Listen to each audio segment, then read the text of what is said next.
Il faut bien entendu passer au tournage. Vous savez où va cet argent et je suis totalement transparent avec vous. Et en exclusivité pour ceux qui sont encore là dans cette vidéo, je vais vous...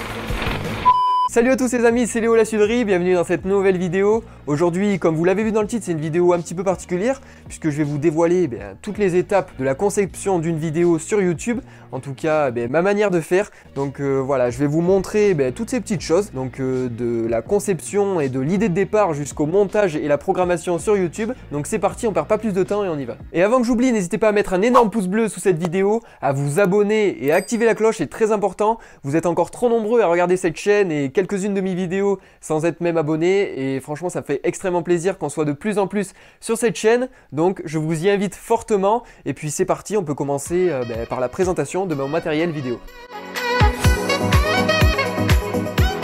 Donc tout d'abord, avant de pouvoir commencer une vidéo, il faut un petit peu de matériel. Donc moi, ce que je vais faire, je vais vous présenter un petit peu tout ce que j'ai. Donc j'ai exactement 3 caméras, je vous le montrerai à la fin de la présentation. Mais avant ça, on va se tourner vers tout ce qui est lampe. Donc j'ai une ring light qui est très important puisque la lumière dans une vidéo, c'est primordial. C'est aussi ce qui fait la qualité d'une bonne vidéo. Ensuite, j'ai 1, 2 et 3 trépieds, donc de différentes tailles comme vous pouvez voir, mais je m'en sers quasiment à chaque vidéo.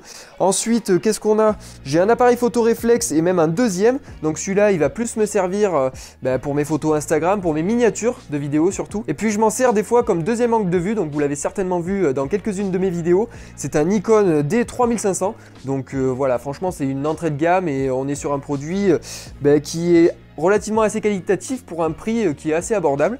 Donc ensuite on a quelques accessoires pour une caméra dont je vais y revenir. Mais d'abord, la caméra avec laquelle je filme, c'est ma caméra principale. Donc c'est une DJI Osmo Pocket 2. C'est ma copine qui me l'a offert avec un pack combo Creator, donc avec un micro, comme vous pouvez voir ici et dans chacune de mes vidéos. Donc voilà, c'est vraiment une caméra polyvalente. Je vous mettrai une photo juste ici pour bien que vous la voyez. Et puis ensuite, on peut passer directement à ma GoPro. Donc ça, c'est la GoPro Hero 9. C'est la dernière en date, voilà, c'est celle que j'ai pu m'offrir et grâce à vous notamment, puisque pour être tout à fait transparent avec vous, c'est avec l'argent que j'ai pu me faire sur YouTube que j'ai pu m'acheter et m'offrir cette magnifique GoPro, voilà, qui est la dernière, qui est très qualitative et je m'en sers surtout pour les images d'action, donc comme vous l'avez vu sur ma vidéo où je fais de la pocket bike, ce genre de choses. Et puis c'est surtout une caméra où j'ai pris un boîtier avec, donc niveau choc et étanchéité, c'est vraiment le top du top. Et puis ça me permet de compléter ma collection de caméras avec des angles de vue un petit peu différents. Et puis ici on en a une deuxième qui est un petit peu plus ancienne, mais bon, qui peut toujours servir pour un autre angle de vue. Après le reste, c'est des accessoires, donc c'est quelque chose qu'on peut retrouver sur les sites des différentes marques de caméras. En tout cas, n'hésitez pas à me dire en commentaire si vous y connaissez un petit peu, que ce soit en accessoires, en caméra, en appareil photo, si vous avez des produits à me conseiller, parce que moi je suis toujours dans la recherche de contenu encore plus qualitatif. Donc voilà, n'hésitez pas, l'espace commentaire c'est fait pour ça. Donc c'est parti, on peut tout de suite passer à la deuxième étape d'une conception d'une vidéo, c'est l'organisation et l'écriture. Bon, avant de passer à la partie organisation, je voulais aborder avec vous un dernier point qui est assez primordial et important pour moi. C'est toujours par rapport à cette caméra, cette GoPro. Je vous ai dit il y a quelques secondes que c'était grâce à vous que j'avais pu me l'offrir. Et c'est pour cela que je vous demande des pouces bleus, des abonnements, tout ce genre de choses, puisque c'est grâce à ça aussi que ma vidéo est bien référencée et que je peux avoir en retour quelques petits revenus grâce à YouTube. Et ces revenus, je m'en sers pour les réinvestir, voilà, pour que mes vidéos soient de plus en plus qualitatives. Donc voilà, vous savez où va cet argent et je suis totalement transparent avec vous. C'était un petit point et un petit détail que je voulais aborder, au moins vous êtes au courant. Puis n'hésitez pas, la barre des pouces bleus, elle est faite pour ça. Les abonnements aussi, et puis bien sûr la petite cloche, comme ça au moins vous recevez la notification, vous êtes au courant de toutes les vidéos, puisque je vous rappelle, il y en a 2 par semaine maintenant. Bon, on pourra revenir un petit peu à l'organisation des vidéos. Ce qu'il faut savoir, c'est que avant d'en créer une, il faut l'idée. Donc l'idée de base, ça c'est pas un problème puisque j'ai assez d'imagination et de créativité pour ne pas me vanter. Non, plus sérieusement, en fait, au début, j'essaie de trouver le titre. Voilà, un titre assez accrocheur, hein. On va pas se cacher qu'une vidéo, si je la fais, c'est pour qu'elle soit vue aussi.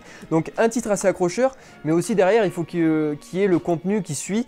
Donc, j'aime bien, avant de créer une vidéo, voilà, bien détailler les différentes étapes, comme là, on le fait maintenant avec le matériel vidéo, l'organisation, tout ce genre de choses, pour qu'il y ait une sorte de fil conducteur et que, vous, derrière votre écran, vous vous y retrouvez et puis que vous trouviez aussi la vidéo intéressante, c'est le but. Donc cette étape-là, elle peut prendre jusqu'à une journée entière, hein, donc ça peut prendre plusieurs heures, suivant eh bien, la taille de la vidéo tout simplement et le concept. Donc pour des vidéos classiques ça peut mettre 2-3 heures, donc là pour ce genre de vidéo c'est le cas. En tout cas je détaille un petit peu ce que je veux dire et dans quelle direction je veux aller, tout simplement pour pas qu'on se perde. Donc ici comme vous pouvez voir il y a quelques papiers, donc ça c'est le parfait exemple bien, de ce que je peux faire avant de créer une vidéo. Donc je ne vais pas vous les filmer hein, tout simplement puisqu'il y a des projets encore qui ne sont pas annoncés sur cette chaîne et qui arriveront bientôt, ne vous inquiétez pas. En tout cas voilà, vous pouvez voir que c'est bien détaillé.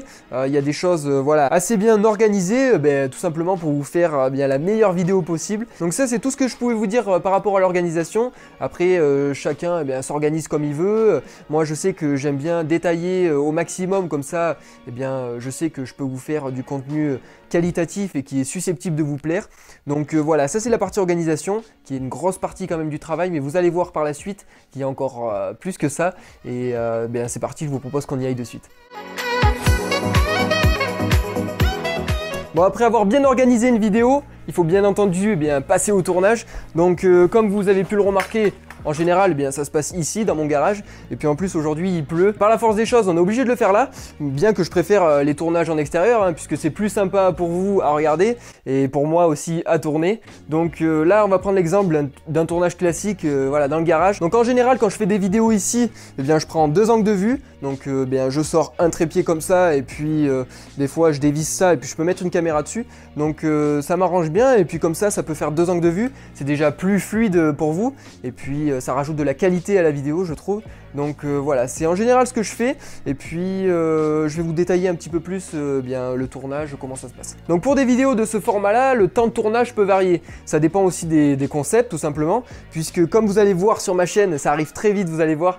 Il y a des formats de 24 heures qui vont arriver. Donc là, comme c'est vu dans le titre, hein, c'est des formats de 24 heures. Donc là, je filme en permanence. Et après, je sélectionne au montage certaines parties qui, je pense, peuvent vous intéresser et qui sont utiles à la vidéo. Après pour des formats un petit peu plus classiques avec des facecam qui peuvent durer entre 15 et 20 minutes sur ma chaîne YouTube comme il y a déjà eu, là c'est des temps de tournage qui peuvent aller de 45 minutes à 1h30 parce qu'il y a des prises que je vais refaire parce que je bégaye ou alors des trucs que j'ai oublié de dire. Enfin bref, c'est des choses qui prennent du temps et puis voilà, c'est en général une moyenne de 1h, 1h30 par tournage. En tout cas pour des facecam dans mon garage. Donc là après c'est une moyenne que je vous donne hein, puisque ça dépend des fois, ça dépend des tournages. La plus grande partie du temps je suis tout seul à le faire, donc c'est vrai que les angles caméra, les trépieds, c'est moi qui les bouge de place suivant où je suis dans le garage. Donc c'est vrai que ça prend beaucoup plus de temps. Et puis voilà, après là comme cette vidéo j'ai la chance d'être accompagné par ma copine, donc c'est vrai que c'est tout de suite plus simple. Je peux bouger sans me soucier de l'angle de la vidéo. Ça dépend aussi des créateurs de contenu, ça dépend l'organisation qu'il y a en amont, puisque c'est vrai que si on n'est pas trop organisé, ça peut tout de suite prendre un petit peu plus de temps. Donc voilà, après pour ce qui est du tournage, j'ai pas grand chose à vous dire de plus par rapport à ça. Chacun fait un petit peu comme il veut. Donc voilà, c'était tout pour la partie tournage. Je dirais que c'est la partie finalement qui prend le moins de temps, en tout cas pour des formats comme ça en facecam. Après pour des concepts un petit peu plus gros ou même en extérieur, c'est vrai que là la tendance s'inverse. Bon, après l'étape du tournage, bien évidemment, comme vous l'avez vu dans la transition, on passe à l'étape du montage. Donc là, ce que je fais, direct après avoir tourné, je perds pas de temps, je retire la carte SD et je passe directement sur mon ordinateur. Bon, bien sûr, après, je mets tous les appareils à charger pour la prochaine fois, puisque voilà, c'est pas bon non plus de laisser les appareils avec les batteries à plat. Et puis au moins, s'il y a un tournage un petit peu imprévu qui arrive, bien que la plupart du temps c'est pas le cas, mais bon on sait jamais, les caméras sont chargées et c'est toujours mieux. Donc ensuite je prends la carte SD, je la mets sur mon ordi et là on va passer à l'étape du dérush, je vous montre.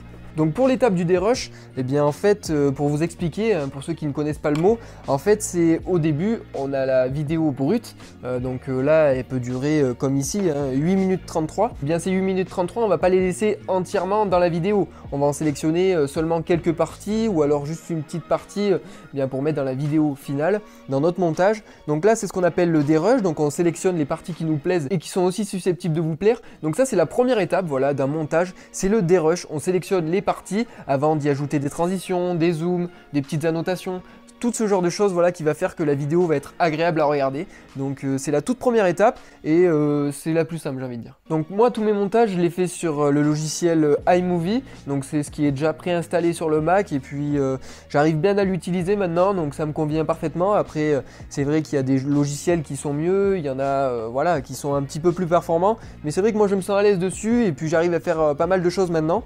Et donc là par exemple je suis sur le montage, donc je sais pas si vous allez bien voir, mais là je suis sur le montage de la vidéo qui est sortie pour vous il y a 3 jours. Moi elle n'est pas encore sortie à l'heure où je tourne celle-ci, mais d'ailleurs si vous ne l'avez pas vue, le lien est dans la description. Donc comme vous pouvez voir là, les vidéos sont toutes dérushées, donc on peut voir que c'est segmenté avec les meilleures parties de chaque rush. Ensuite j'ai ajouté des petites annotations comme on peut voir au-dessus, des transitions, de la musique aussi. Ça c'est vraiment une étape clé dans le montage et c'est pour ça que c'est la partie qui prend finalement le plus de temps.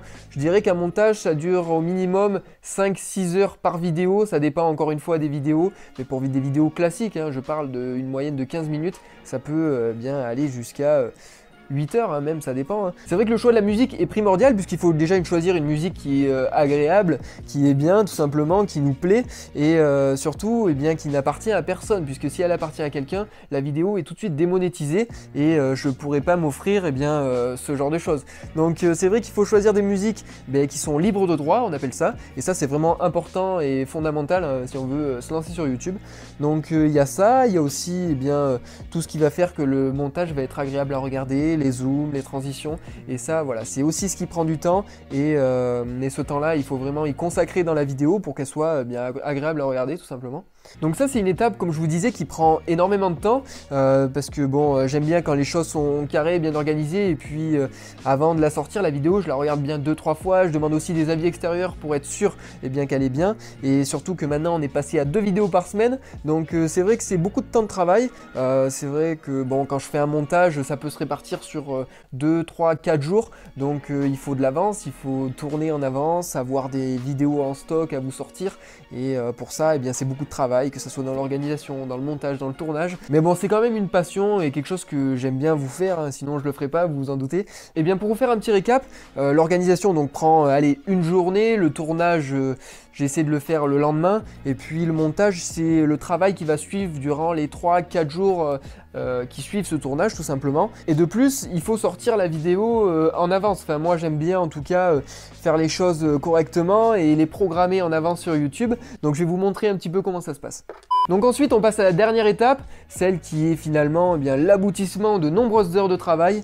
On n'a qu'à glisser la vidéo, donc là c'est une vidéo, c'est un exemple, c'est un rush que je vous ai pris. On la glisse ici dans importer une vidéo sur YouTube et on passe à la programmation. Donc là pour la programmation, j'ai plus qu'à recopier le titre, la description. Et il y a aussi une étape qu'il ne faut pas négliger, qui est primordiale, c'est bien sûr la miniature. C'est ce qui va faire que la vidéo, vous allez vouloir cliquer dessus. Donc je vais vous montrer un petit peu comment ça se passe. Et en exclusivité pour ceux qui sont encore là dans cette vidéo, je vais vous montrer quelques miniatures que j'ai déjà préparées en avance pour les vidéos qui vont bientôt sortir. Donc moi mes miniatures je les fais sur un logiciel qui est gratuit, qui s'appelle Canva. Donc pareil, c'est quelque chose que j'ai bien en main. C'est pas les logiciels les plus aboutis si vous voulez, mais c'est quelque chose que je travaille avec depuis maintenant plusieurs mois, que ce soit pour mes études ou autre. Donc c'est vrai que c'est quelque chose que j'ai bien en main et que j'aime bien exploiter. Donc là je vais vous montrer tout de suite quelques miniatures, donc comme je vous disais, qui sont des vidéos qui vont bientôt sortir sur cette chaîne. Donc il y a celle-ci que je vous ai déjà partagée dans mon onglet communauté.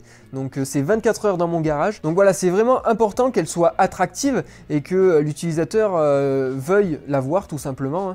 Et donc il y en a d'autres, comme celle-ci. Donc ça c'est une vidéo qui va bientôt sortir également. C'est 24 heures sans écran. Donc voilà, je vous en dis pas plus, vous aurez l'occasion de le voir sur cette chaîne YouTube. En tout cas, c'est une expérience que j'ai voulu faire et vous allez voir, ça sort très vite. Voilà, 24 heures sans écran où je mets tous mes appareils électroniques dans une boîte et que je n'y touche pas pendant 24 heures. C'est sur cette chaîne et c'est pour ça qu'il faut s'abonner, c'est très important. Et pour terminer, je vais pouvoir vous montrer un petit peu la miniature de cette vidéo. Vous l'avez déjà vu puisque vous avez cliqué dessus. Et bien voilà, c'est ce que j'ai préparé pour cette vidéo. Donc vous pouvez voir que la vidéo, là, je suis en train de la tourner, mais la miniature est déjà prête. Et ça, c'est ce qu'on appelle l'organisation et on en revient vient à l'étape la toute première hein, qui est primordiale. Donc voilà, la miniature est déjà prête. Je vais pouvoir passer la programmation, puisque moi j'aime bien quand les vidéos sont programmées plusieurs jours à l'avance, comme ça au moins je peux me concentrer sur mes projets futurs. Donc avant de conclure cette vidéo, ne faites pas gaffe au lit qui est derrière moi, vous allez comprendre dans la vidéo de la semaine prochaine.